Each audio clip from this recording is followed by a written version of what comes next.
Trastorno por déficit de atención e hiperactividad. Se considera una enfermedad del neurodesarrollo. Los trastornos del neurodesarrollo son las condiciones neurológicas que aparecen en la primera infancia, por lo general antes de entrar a la escuela, y afectan el desarrollo del funcionamiento personal, social, académico o laboral. Existen tres tipos según predomine.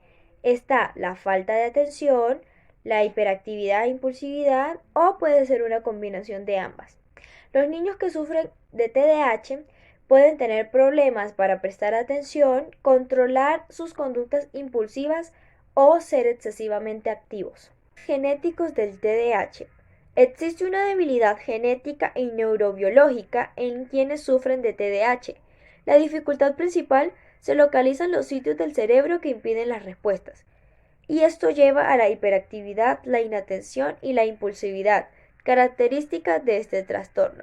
Asimismo, a causa de la herencia, se origina una variación estructural en el cerebro de los pacientes con TDAH, sobre todo en el lóbulo frontal.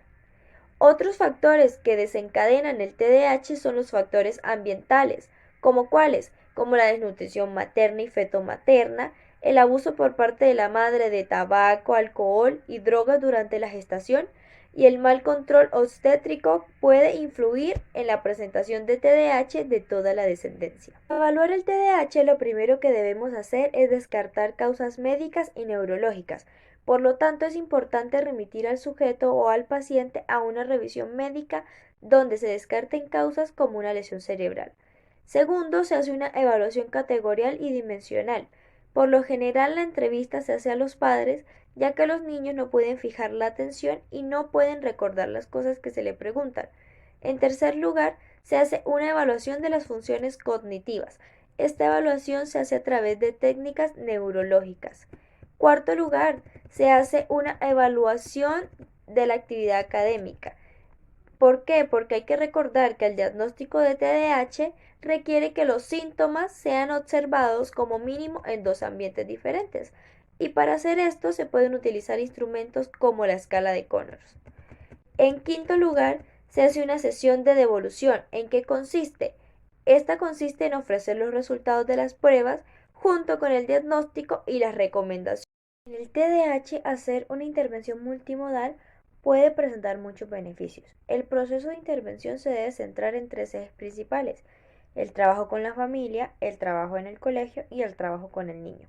Y para eso es necesario tener la información sobre la historia clínica y evolutiva del niño, cómo ha evolucionado el trastorno, los problemas que presenta el niño, ya sean familiares o escolares, la existencia de problemas conductas, así como posibles problemas de aprendizaje. También es importante evaluar la posible existencia de trastornos asociados al TDAH, las necesidades educativas especiales que presenta el niño, así como la frecuencia, la intensidad y la persistencia de los síntomas. Para esto se hacen programas de modificación de conducta, entrenamiento atribucional, resolución de problemas, estrategias de afrontamiento. Se utilizan algunas técnicas para aumentar las conductas positivas como la economía de fichas, el reforzamiento positivo y negativo, y para disminuir y eliminar conductas negativas se utiliza el castigo, la saciedad y práctica negativa, el costo de respuesta. Les voy a hablar acerca de las características cognitivas y neuropsicológicas del TDA, el trastorno por déficit de atención e hiperactividad. Dentro de ellas vamos a encontrar el trastorno de atención, la atención insuficiente en las tareas escolares, la dificultad de atención en actividades lúdicas, parece que no escucharan cuando les hablan, incapacidad para seguir instrucciones, dificultad para finalizar las tareas escolares, dificultad para organizar tareas y actividades, evitación de tareas que requieren un esfuerzo mental sostenido, extravío de objetos necesarios para realizar tareas o actividades, distracción excesiva ante estímulos irrelevantes, descuido en la realización de actividades diarias, hiperactividad e impulsividad. A menudo hay movimiento excesivo de pies y manos o inquietud estando sentado. Frecuentemente abandonan el asiento en clase o en situaciones de espera que requieren estar sentados.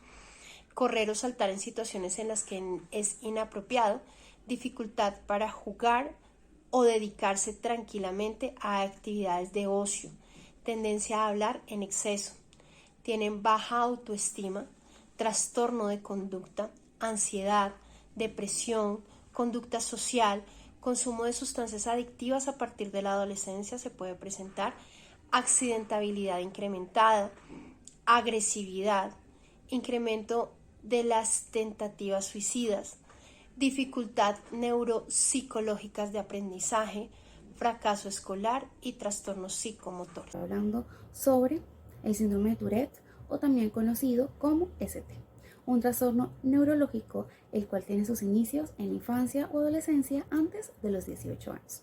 Es característico por muchos tics motores y fónicos, los cuales tienen una duración por más de un año. Sus primeros síntomas están caracterizados por movimientos del rostro, brazos y tronco, los cuales son involuntarios, repetitivos, rápidos y vienen acompañados por tics focales o vocales como vienen siendo ladridos, gruñidos y gritos. Hablemos de factores genéticos y epigenéticos en el ST. Los factores genéticos son muy importantes en los tics y esta no es la excepción. Existe un riesgo de 10 a 100 veces mayor si un familiar de primer grado se encuentra afectado. Se hablan de muchos genes que pueden estar involucrados en el ST, pero aún ninguno de estos se encuentra 100% comprobado. Por esto se habla de una vulnerabilidad genética. La metilización y otros factores epigenéticos parecen regular la expresión de genes en el ST y ser los responsables de la variabilidad clínica. Si hablamos de tratamientos, aunque el ST no tiene cura, existen tratamientos farmacológicos los cuales ayudan a los pacientes entre un 60 y 80% en su alivio. Algunos de esos fármacos implementados son haloperidol, pimosida, risperidona y olanzapina.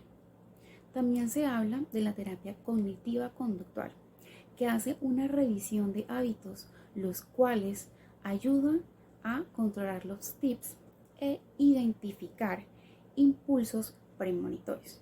Formas de evaluación del síndrome del Tourette. No existe una prueba específica que pueda diagnosticar este síndrome. El diagnóstico se basa en la historia clínica de los signos y los síntomas. Entre los criterios utilizados para diagnosticar el síndrome se incluyen los siguientes. Hay tics motores y vocales presentes, aunque no necesariamente al mismo tiempo. Los tics ocurren varias veces al día, casi todos los días o intermitentemente y duran más de un año. Los tics comienzan antes de los 18 años de edad.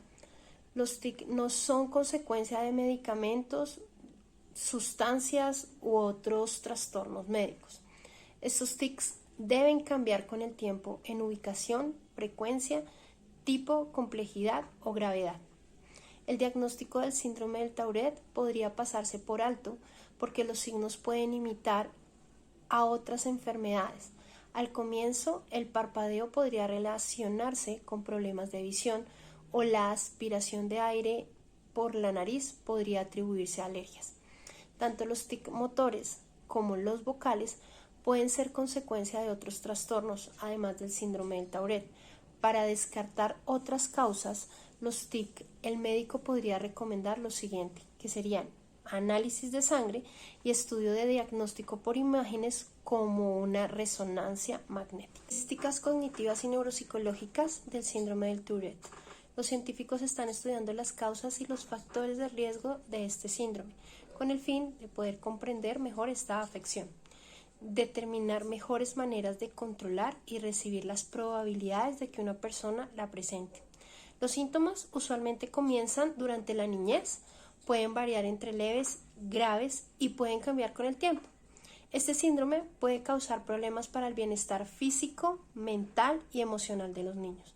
En la mayoría de los casos, los tics disminuyen durante la adolescencia y el inicio de la adultez y a veces hasta desaparecen completamente. Sin embargo, muchas personas continúan teniendo tics en la adultez y en algunos casos estos empeoran en esa etapa de la vida. Las personas con el síndrome del Tourette no pueden controlar sus tics, que los tics son movimientos o sonidos. Aunque quieran hacerlo, no lo pueden. Los tics también pueden variar de leves y menos notorios a graves y discapacitantes.